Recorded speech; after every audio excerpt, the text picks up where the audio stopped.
Welcome, everyone, to our Monday session here at Namaste. It's post Christmas. We are now approaching New Year's, that week in between where we get to relax a little bit before, well, at least here, before the bombs start again. And I'm sure there are other types of bombs going off in all of our lives, but here we are called to remember the grace of Christmas, or the grace that comes from realizing the birth of Christ through and as each one of us, giving a whole new meaning, giving a whole new purpose to everything here in this world. And we're going to be talking a little bit about that today. But as sort of a warm-up, I wanted to share something that I was thinking about earlier today in regard to my phone. I'm sure you all have phones. Maybe you have games on them like I do. And the games, or really any of it, can become a real distraction if we're not careful. Here I am back in my anchor hold, yeah, as Jeff uh, on his playing his game while we're talking. And here I am back on my anchor hold, doing my best to be mindful and to pray and to meditate. And then I'll need a distraction, so I'll take out my phone and I'll play a game. And it's just how the mind works sometimes. And another way that the mind works always, really, is, well, I saw it through a game that I like to play, which is an archery game. It's a game where you choose a course where you have bows and arrows, and there's the target in the distance, and you can choose to have the target close or medium distance or really far away. And you're competing against two other so-called people, which are really just you. In other words, I am each of those three people. So number one, it's his turn, and I am the one pulling the arrow back and shooting. And number two comes up, and the same, I am number two, and I shoot the arrow. And number three, the same thing. However, in my mind, when I play this game, and this is what makes it funny, I am really number three, and the other two, one and two, are the ones that I'm competing with. Even though I'm the one who's shooting, in my mind, I'm competing against them. So number one gets up, and where I am in my mind is thinking, okay, number one is going to get up. Hopefully he's not going to do very well, because, I don't want number one to win. So number one, oh, he got a 30. Doggone it. Number two, same thing. And now number three, okay, this is me. So now I'm going to really take my time, and I'm really going to feel that arrow just going straight to the target. And depending upon how I do against one and two, I'm either really happy, like I did very well, or, oh, I got beat by these others, the other characters, one and two. And however, as you can see, it's a game that I play in my head, just as there is a game that we play in all of our minds, forgetting that there is no other, forgetting that I'm the only one that needs to get this, and that no matter what happens, no matter who wins, I'm the one who wins. And I was thinking about this yesterday as I was playing this, and I really get into it too, by the way. When I'm shooting those arrows and I'm one or two, I'm really thinking like the other. And when it's number three's turn, okay, this is me now. And do you see where I'm going with this? How we play the same game perceptually in our split mind, putting the other out there somewhere, thinking that if they win, I lose, when the truth is we all win no matter what. There's no one that needs to get this but me, which is really what this lesson is all about today. I want to read something that comes from the Impersonal Light, this book that I'm finishing up. And Barack, I'm going to have it done this week for you, so it's almost done. And this is sort of a follow-up to one of the lessons that we had at Christmas time, which is all about birth and how we are on our own. We don't want to think of it in this way. I mean, in the truest sense, we are all on our own. Now, we are surrounded by mighty companions, but the key is that all of those mighty companions are really just an aspect of my own consciousness, my own mind, much as it is in the archery game. So let me read this lesson and you'll see where we're going. Here we go. This is lesson 19 in that book.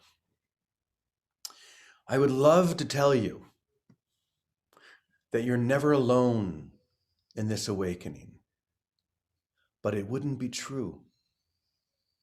You alone must make the decision to wake up. And you alone must endure the pain of releasing that which has never been yours. In truth, the only one who needs to understand this is me. I'm the only one who needs to get this. There is no one outside of me to learn anything. Why? Simply because there's no one outside me. This is the central lesson to learn and to love. I'm going to back up just a little bit. I changed the words just a little bit here above. What it reads here in front of me is, in truth, the only one who needs to understand this is you. There is no one outside you to learn anything. Why? Simply because there is no one outside of you. Now, the truth really is, as I read this, I need to take full responsibility for this. So I changed it to me. And this is what we're all called to do. I'm the only one who needs to learn this. I'm the only one who needs to wake up. I think it was Ramakrishna who once said that being in your dream at night and saying, I'm not going to wake up from this dream until I awaken everyone else in my dream, means you're going to be there in the dream for a very long time. Because the truth is, when you awaken, everyone wakes up with you. Because just as with the archery game, the other is in my mind. Now, this may be a very difficult lesson to wrap your mind around, so I'm going to suggest you don't even try, because you can't. All of these lessons, it's impossible for you to understand intellectually, because this is not an intellectual endeavor. This is a whole mind endeavor. And your whole mind is wholly present right now. It has the whole answer. Your fragmented mind can never understand wholeness. It was made not to understand wholeness.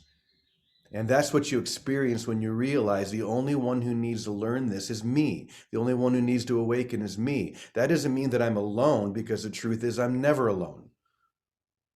So let's read on and we'll hear a bit more of that. Now we're going to hear the analogy of a woman giving birth again. Imagine a woman in the midst of childbirth asking another person, the father, for example, to step in and to take over the labor for an hour or so that she can get some rest. What if she grew so tired that she asked the father to finish the job, to push the baby through into the world? Any of you mothers out there probably understand that great wish, but you also understand the futility of that wish. No one can help you birth the light that is moving through you this very instant. No one can help you birth the light that's moving through you this very instant. You may find a teacher or a handful of people who play an important role, your mighty companions, who support you along the way, but you must take the final step alone. You alone must decide, there's nothing in this world that I want but to remember who I am. So, this may at first seem like a very lonely lesson to understand, because it sounds as if you're being told that you're alone. There's no one else there to help you. And though it's true that you need to take this step on your own to realize that you never are alone, that's the key, that you're never alone, but you don't really truly know that until you make the decision. I alone must awaken. I, as the savior of this world in my mind, created in my mind, for my mind, I alone need to make the decision to awaken, to realize this. And then when I do awaken, I realize there's no such thing as alone. There's no such thing as isolation. There's only wholeness. There's only love. So maybe this is a good lesson for us to hear and to learn right after Christmas and before New Year. This is a year in which many of us have felt very alone. Many of us, like me, have been isolated either by choice or otherwise. Many of us have been worried because of the pandemic or other things. But the truth is, you're never really alone. But you do need to take this step. No one can do it for you. There is no one else who can come and take over the labor. You need to give birth to this new world yourself on your own to realize that there's no such thing as being totally alone. So, with that being said, I'm going to turn it over to Vicky, someone who understands childbirth a lot better than I do, and see where she can take it from here. Vicky, are you there? Let me see. I don't think she's here, Jimmy. It looks like she's not. Okay, Teddy, you may not understand childbirth as well as Vicky, but I'm sure you understand this. Well, that's really funny when you were talking about childbirth. When Vicky had Teddy, I was in the room the whole time, and she had a cesarean section too. So I had they let me stay, and she was so doped up from the drugs to help for the pain that she couldn't even hold Teddy when he was first born. So I was the first one to actually hold Teddy, and I remember holding him up, and I just looked at him. I said, I have no idea how to be a father. You're going to have to teach me how to do this because I just don't know. So it's interesting about childbirth. And, the truth is we are never alone, and that is an experience. And it is a decision, like heaven is a decision that I have to make. And we can't, and the idea, I was just talking to somebody about this morning, the idea, we know that we made the decision when we experience the reality of heaven. Before that, we can think we did and all that kind of stuff, but cause and effect are never apart. And here, everything is backwards. So we know we made the decision when the experience comes to augment our understanding. So it's sort of an interesting thing, but we are never, ever, ever, ever alone. That would be impossible. The idea that we're bodies separate in space and time is the hallucination that tries to prove that to ourselves. But the idea that there's nothing we can do alone and salvation being a collaborative venture, we're together, we're one, and we are here to help each other. And we help each other by remembering and just being the vibratory frequency of energy to have the remembrance. That's pretty much it. That's it. We're never alone, but we take this step. No one can do it for us. And that's when we truly realize, experience, there's no such thing as being alone. We're joined forever, like it or not. Thank you, Teddy. Let's slip over here to Namaste, and Ravi, if you could take the virtual background off, because can't see anybody with that on. There we go. Oh, not yet.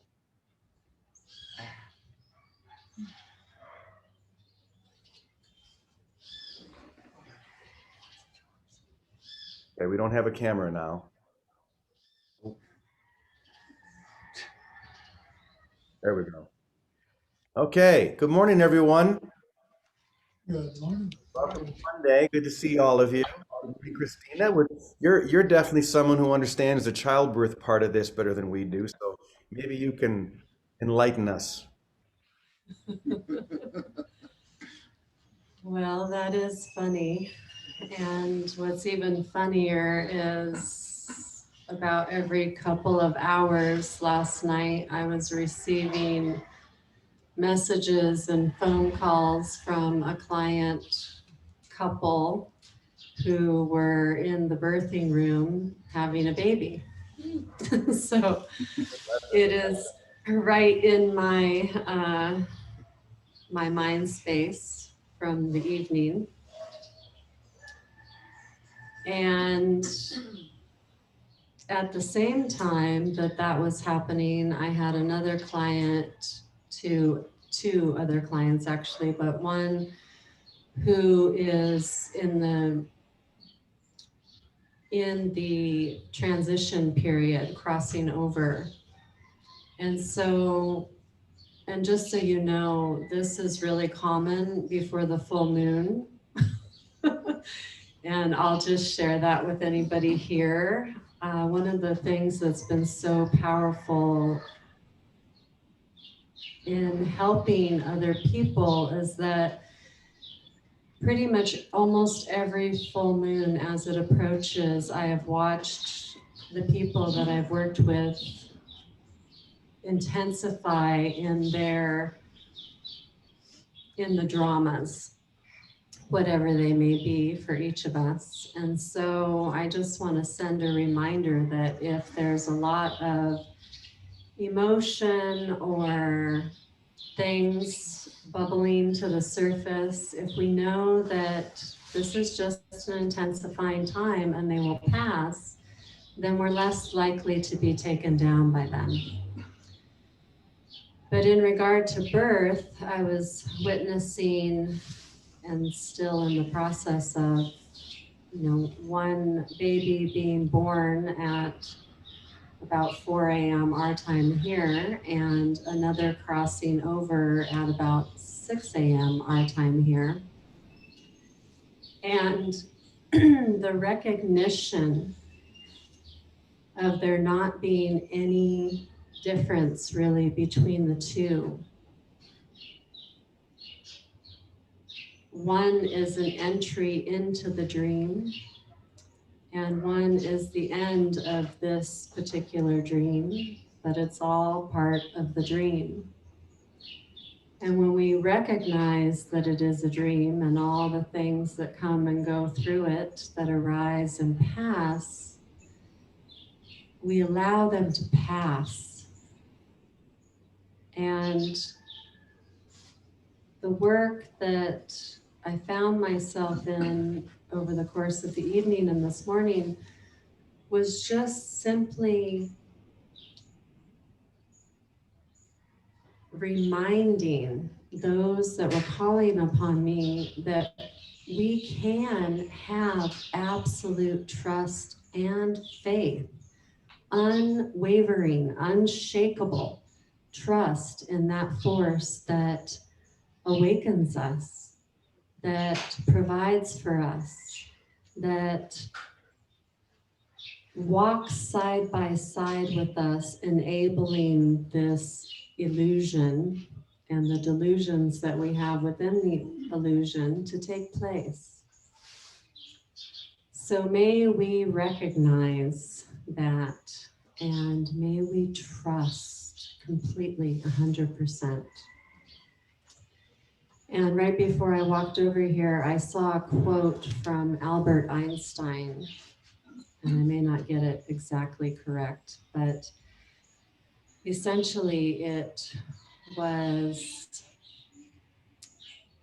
the weak seek revenge, the strong forgive, the intelligent ignore. There's so much power in that statement because it really is our discernment to choose to ignore the dramas that come and go in our dream. We feel them, we notice they're arising, we remember that they pass, and within moments they are gone. And so may that be a reminder for all of us this day, no matter what's arising and passing in our human dream. Happy holidays to everyone and blessings. Thank you, Christina.